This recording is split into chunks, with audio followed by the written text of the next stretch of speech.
चुनाव आयोग कल या परसों किसी भी वक्त प्रेस कॉन्फ्रेंस बुला सकता है। राजस्थान, मध्य प्रदेश और छत्तीसगढ़ में किसी भी वक्त आचार संहिता लग सकती है। ऐसी कोई खबर आए उससे ठीक पहले अशोक गहलोत ने अपना आखिरी पत्ता चल दिया। राजस्थान में जातीय जनगणना कराई जाएगी, पिछड़े, दलित, स्वर्ण सबकी गिनती होगी। तय हो गया है कि राहुल की पार्टी जहां भी चुनाव जीत कर आएगी, नीतीश कुमार का मॉडल लागू करेगी। ओबीसी वोट बैंक पर कांग्रेस इतना भरोसा क्यों कर रही है?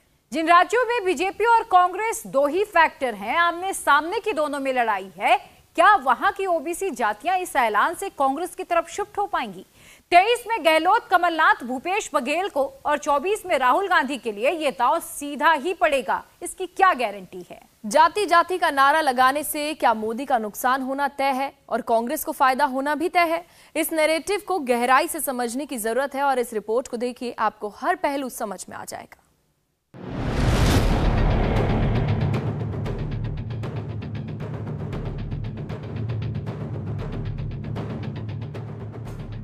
आने वाले विधानसभा और 2024 लोकसभा चुनाव का एजेंडा सेट हो गया है।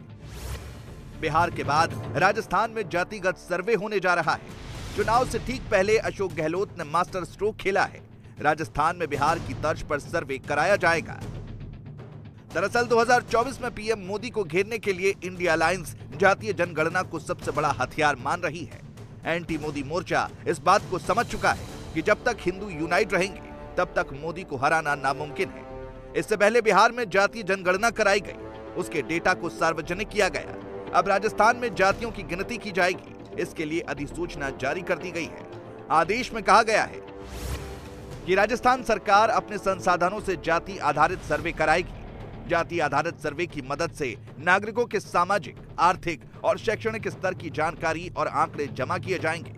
ये काम आर्थिक एवं सांख्यिकी विभाग करेगा। जिला स्तर पर इस काम के लिए जिला कलेक्टर नोडल अधिकारी होंगे। सर्वे के लिए नोडल विभाग एक प्रश्नावली तैयार करेगा, जिसमें उन सभी विषयों का जिक्र होगा जिसके बारे में जानकारी जुटाई जानी है। सर्वे से मिली जानकारी और आंकड़ों को ऑनलाइन फीड करना होगा। सरकार डेटा प्राइवेसी का भी ख्याल रखेगी, यानी सरकार सर्वे की मदद से सामाजिक स्थिति, आर्थिक स्थिति और शैक्षणिक स्थिति के आंकड़े जुटाएगी। वही मॉडल हम अपना रहे हैं जो बिहार गवर्नमेंट ने किया है। वही मॉडल जो है राजस्थान में अडॉप्ट करेंगे। सर्वे होगा, ठीक है। सेंसस जो होता है, जनगणना, वो भारत सरकार ही करा सकती है, वो राज्य सरकार करा नहीं सकती है। ये खाली सर्वे हो रहा है, परिवारों का सर्वे हो रहा है। आर्थिक स्थिति मालूम पड़ जाएगी साथ के अंदर। तो मैं समझता हूँ कि एक बहुत बड़ा निर्णय हुआ है और हमारी पार्टी का कमिटमेंट है कि हम इसको आगे बढ़ाएंगे। गहलोत सरकार ने जो जातिगत सर्वे का फैसला किया है, उसकी टाइमिंग को लेकर सवाल उठ रहा है, क्योंकि अगले 48 घंटे में राजस्थान, मध्य प्रदेश और छत्तीसगढ़ समेत 5 राज्यों में चुनावी बिगुल बजने वाला है। आदर्श आचार संहिता लागू होने वाली है। ऐसे में विधानसभा चुनाव से ठीक पहले जातीय गणना का ऐलान क्यों किया गया? साथ ही ये भी सवाल उठ रहा है कि जब 2011 में गहलोत सरकार ने जातीय जनगणना कराई थी तो उसका डेटा क्यों जारी नहीं किया गया? इस दौरान केंद्र और राज्य दोनों जगह पर कांग्रेस की सरकार थी। उस समय जनगणना के साथ जाति की भी गणना कराई गई थी। जनगणना में जाति का कॉलम अलग से जोड़ा गया था। फिर 12 साल का डेटा क्यों जारी नहीं हुआ? अगर सर्वे के आधार पर ही योजनाओं का लाभ देना था तो पिछले 5 साल तक गहलोत सरकार उनके साथ नाइंसाफी क्यों करती रही? दरअसल सारा खेल सियासी है। चुनाव जीतने के लिए ही अचानक कांग्रेस को पिछड़ों और दलितों की याद सताने लगी है। माना जाता है कि राजस्थान में करीब 55% ओबीसी वोटर हैं। इनका असर प्रदेश की सभी सीटों पर है। 200 सीटों वाले विधानसभा में लगभग 30% विधायक पिछड़े वर्ग से हैं। वहीं लोकसभा की 25 सीटों में 11 सांसद ओबीसी हैं। राजस्थान में जातीय गणना को लेकर बीजेपी और कांग्रेस आमने सामने भी है। बीजेपी जहां कांग्रेस पार्टी की मंशा पर सवाल उठा रही है, तो वहीं कांग्रेस का कहना है कि जातीय जनगणना का मकसद लोगों के बीच भेदभाव पैदा करना नहीं है। जातिगत नाम पर टकराव भी नहीं होना चाहिए, भेदभाव भी नहीं होना चाहिए, यही तो संविधान है हमारा। लेकिन यदि हमारी जनगणना होती है तो उसमें जाति भी लिखी जाती है और जाति और गांव का नाम सब लिखते हैं। ऐसे में जातिगत जनगणना की घोषणा मुख्यमंत्री अशोक गहलोत जी ने की है। यदि जनगणना हो जाएगी तो उससे क्या हो जाएगा? जनगणना, राहुल गांधी जी ने भी ये बात कही, तो जातिगत जनगणना होगी। लेकिन एक बात तय है, गरीब और अमीर दोनों के बीच में खाई नहीं रहनी चाहिए, जाति के नाम पर टकराव नहीं होना चाहिए। लेकिन जातिगत जनगणना हर जाति को अधिकार बढ़ाने के लिए हर जाति का जीवन स्तर ऊंचा उठाने के लिए हमने ये जातिगत जनगणना करा रहे हैं। लेकिन ये तय बात है कि जाति के आधार पर ऐसा तो हो नहीं रहा कि कोई भेदभाव हो रहा है, सबको अधिकार दे रहे हैं और उसी रास्ते पर कांग्रेस आगे चलेगी। आचार संहिता से 3 दिन पहले अचानक एक शगुफा छोड़ना, शासन में थे गहलोत साहब, दर्जनों कबीना की बैठकें हुई, जातिगत जनगणना का अगर इतनी आवश्यकता थी तो पहले क्यों नहीं निर्णय लिया। अब चूंकि जातिगत जनगणना करवाने का संवैधानिक अधिकार केंद्र सरकार का है, पर सर्वेक्षण के नाम पर अपने खोए जन आधार को ये कहने के लिए कि मैं जातिगत आधार पर योजना बनाऊंगा, योजना तो तब बनाएंगे जब सरकार बनेगी। ये जनता को गुमराह करने वाला निर्णय है। इनकी नीति और नीयत दूसरी है, वोट की फसल काटने की नीयत है, इसमें कामयाबी नहीं मिलेगी। राजस्थान की जनसंख्या में 89% हिंदू, 9% मुस्लिम और 2% अन्य धर्मों के व्यक्ति शामिल हैं। अनुसूचित जाति की जनसंख्या 18% है, जबकि अनुसूचित जनजाति की जनसंख्या 13% है। अनुमान के अनुसार जाट समुदाय की आबादी 12% है। गुर्जर और राजपूत समुदायों में से प्रत्येक का 9% हिस्सा है। ब्राह्मण और मीणा समुदाय की जनसंख्या 7% है। जातिगत जनगणना ऐसा मुद्दा है जिसे लेकर कभी भी पूर्ण सहमति नहीं बन पाई है। आजादी के बाद कभी जातिगत जनगणना के आंकड़े सार्वजनिक नहीं हुए। 1931 में आखिरी बार जातिगत जनगणना के आंकड़े सार्वजनिक किए गए थे। 1931 में राजस्थान की कुल जनसंख्या 1,17,86,004 थी। जातिगत जनगणना में 393 जातियों की गिनती की गई थी। उस वक्त 9 जातियां ऐसी थीं जिनकी जनसंख्या 3 लाख से 11 लाख के बीच थी। 13 जातियों की जनसंख्या 1 लाख से 3 लाख के बीच थी। 54 जातियां ऐसी थीं जिनकी जनसंख्या 10,000 से 50,000 के बीच थी। 215 जातियां थीं जिनकी प्रत्येक की जनसंख्या 1,000 से भी कम थी। उन सब जातियों की मिलाकर 44,863 जनसंख्या थी। 1931 की जातिगत जनगणना के आंकड़ों के मुताबिक जाट, ब्राह्मण, राजपूत, मीणा, गुर्जर, माली, कुम्हार ज्यादा जनसंख्या वाली टॉप 10 जातियों में थे। राजपूताना और अजमेर मेवाड़ को मिलाकर जाट 10.72 लाख, ब्राह्मण 8.81 लाख, चर्मकार 7.82 लाख, भील 6.64 लाख, राजपूत 6.60 लाख, मीणा 6.12 लाख, गुर्जर 5.61 लाख, माली 3.83 लाख और कुम्हार 3.73 लाख थे। यूपीए राज के दौरान 2011 में सामाजिक, आर्थिक और जातिगत जनगणना हुई थी, लेकिन उसके आंकड़े जारी नहीं किए गए थे। उस वक्त भी जातिगत जनगणना करवाने का खूब विरोध हुआ था। बाद में सामाजिक और आर्थिक जनगणना के आंकड़े जारी किए गए और जातिगत जनगणना के आंकड़े रोक लिए गए थे। अब राजस्थान में जातीय गणना के बहाने कांग्रेस पार्टी प्रधानमंत्री मोदी पर निशाना साध रही है। कांग्रेस प्रवक्ता जयराम रमेश ने ट्वीट कर 2 सवाल पूछे हैं। पहला सवाल यह है कि बीजेपी शासित राज्यों में ऐसा क्यों नहीं कराया जा रहा है, और दूसरा ये कि प्रधानमंत्री मोदी जातीय जनगणना पर चुप क्यों हैं। साथ ही कांग्रेस पार्टी ने राजस्थान में जातियों के सर्वे का श्रेय राहुल गांधी को दिया है। विपक्ष ने मान लिया है कि जब तक पिछड़े बीजेपी का साथ नहीं छोड़ेंगे, तब तक कोई भी गठबंधन मोदी का रास्ता नहीं रोक पाएगा। लिहाजा वो जातिगत सर्वे को 2024 चुनाव का सबसे बड़ा मुद्दा बताने में जुटे हैं। आज जातीय आधारित जनगणना पूरे देश का मुद्दा बन गया है, पूरे देश का एजेंडा है और 2024 के चुनाव में यह मुख्य एजेंडा होगा INDIA के चुनाव का। मैं तो साफ तौर पे कहता हूं कि ये जो उफान आ गया है जातिगत सर्वेक्षण का, हर जाति विकास के ताल्लुक से अपना आंकड़ा देखना चाहती है। इन आंकड़ों को डिनाई करने वाले एक्सपोज हो रहे हैं। मैं आज भी कहता हूं, एक बैलेट बॉक्स रख दीजिए और बीजेपी के सांसदों को कहिए कि बिना नाम लिखे जातिगत सर्वेक्षण पे हाँ या ना, जातिगत जनगणना पे हाँ या ना डालें। आश्चर्यचकित हो जाएंगे मोदी जी और अमित शाह जी। उनके अंदर के भी लोग जो इन समुदायों से आते हैं वो ये जनगणना चाहते हैं। कांग्रेस के रायपुर अधिवेशन में ही तय हो गया था कि पार्टी देश भर में जातीय जनगणना कराने की मांग के साथ आगे बढ़ेगी और राजस्थान में जातिगत सर्वे इसी को दिखाता है। अब तक देश के 5 राज्यों में जातिगत सर्वे कराए जा चुके हैं। 2011 में राजस्थान में सर्वे हुआ, लेकिन उसका डेटा जारी नहीं किया गया। वहीं 2014-15 में कर्नाटक में भी सर्वे हुआ और उसके भी आंकड़े सामने नहीं आए। इसी साल बिहार में भी सर्वे हुआ और नीतीश सरकार ने जातिगत डेटा जारी कर दिया। हालांकि अभी आर्थिक सर्वे का इंतजार है। ओडिशा में भी सर्वे करने वाले आयोग ने राज्य सरकार को अपनी रिपोर्ट सौंप दी है। इसमें सामने आया है कि ओडिशा में ओबीसी की जनसंख्या 46% है।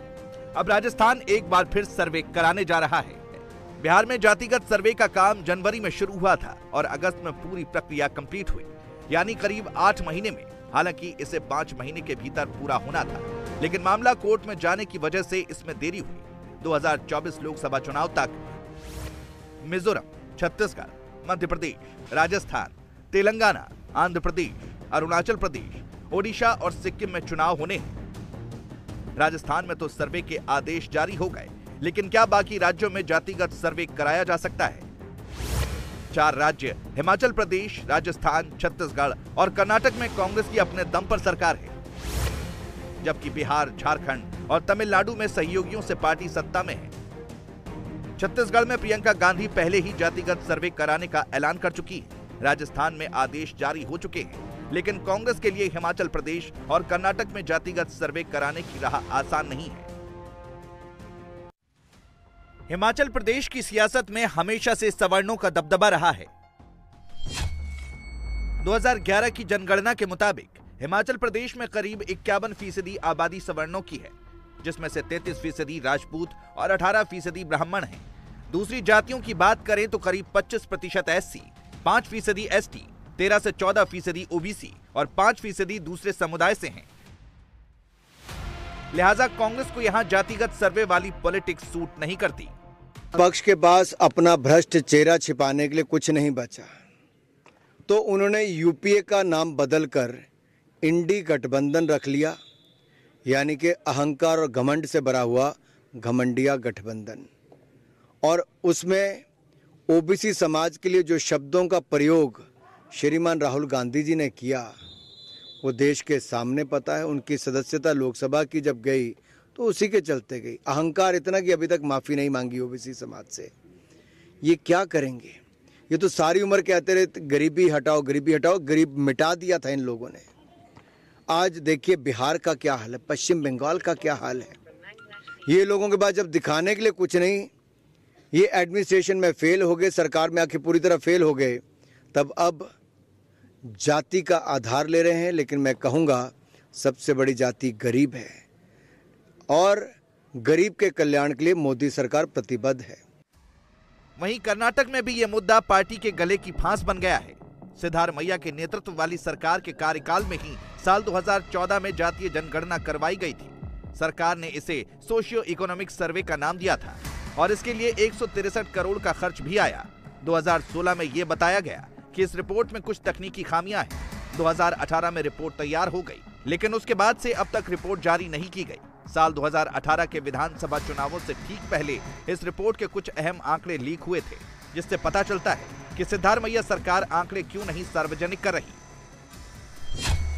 कर्नाटक में लिंगायत और वोकालिगा सबसे प्रभावशाली समुदाय हैं। राजनीतिक तौर पर भी इनकी पैठ सबसे ज्यादा है। अभी तक माना जाता था कि राज्य में दलितों के बाद सबसे ज्यादा 18% लिंगायत है और उनके बाद 16% गौड़ा है, जबकि मुस्लिम आबादी करीब 14% है।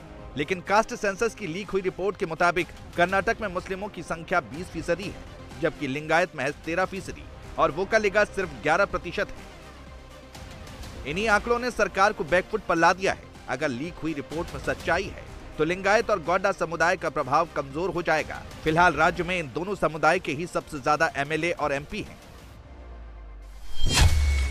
सिद्धारमैया की 34 मंत्रियों की कैबिनेट में फिलहाल लिंगायत और वोकालिगा मिलाकर सबसे ज्यादा 13 मंत्री हैं, जबकि ओबीसी 6, एससी एसटी 9 और मुस्लिम समाज से सिर्फ 2 मंत्री हैं।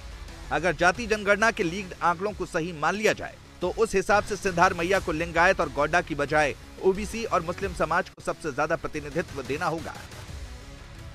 यही वजह है कि 2018 में कांग्रेस सरकार के जाने के बाद भी किसी भी सीएम ने इसे जारी नहीं किया।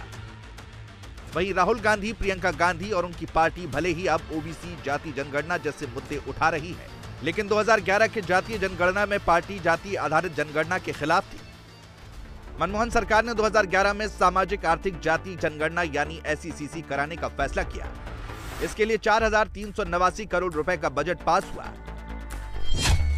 लेकिन तत्कालीन गृह मंत्री पी चिदम्बरम ने इस पर आपत्ति जताते हुए ये कहा था कि जनगणना में अगर जाति से जुड़ा कॉलम जोड़ा जाता है तो परिणाम प्रभावित हो सकते हैं। दोनों अलग अलग चीजें और साथ कराने पर डेटा का घालमेल का खतरा है।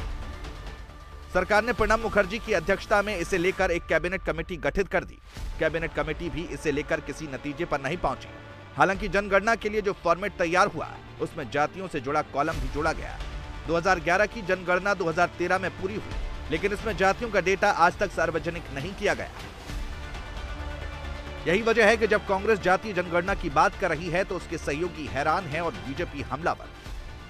मैं समझता हूं बिहार ने एक नई क्रांति जगाई है। अंततोगत्वा चाहे वो दिल्ली की सरकार हो या कहीं की सरकार हो, उन्हें जाति जनगणना करनी पड़ेगी। और हम समाजवादी पार्टी के लोग पहले दिन से इसके पक्ष में हैं कि कास्ट सेंसस होना चाहिए। सामाजिक न्याय तभी संभव है जब जाति जनगणना पूरी होगी, और जाति जनगणना के तहत अगर पॉलिसीज बनेंगी तो सामाजिक न्याय जिसकी कभी कल्पना की थी बाबा साहब भीमराव अम्बेडकर जी ने संविधान के तहत, वो हमारे पूरे होंगे। ये चमत्कार हुआ है डेमोक्रेसी में कि कांग्रेस पार्टी भी अब कास्ट सेंसस की पक्ष में है। जातीय जनगणना में आज राहुल गांधी हाउस में कहते हैं मोदी बताओ 3 ही सेक्रेटरी ओबीसी का क्यों। मैं कहता हूं राहुल बताओ काका कालेकर आयोग को समाप्त आपकी दादी ने की और उसके बाद दूसरा आयोग नहीं बनाया। और 78 में अडवाणी जी अटल जी ने मंडल कमीशन आयोग का गठन किया। 80 में रिपोर्ट फिर इंदिरा गांधी को मिला। इंदिरा जी ने उस पर कोई कार्रवाई नहीं की। इंडिया टीवी हर वक्त हर जगह डाउनलोड करने के लिए सर्च करें India TV news Google play store या ऐप स्टोर पर।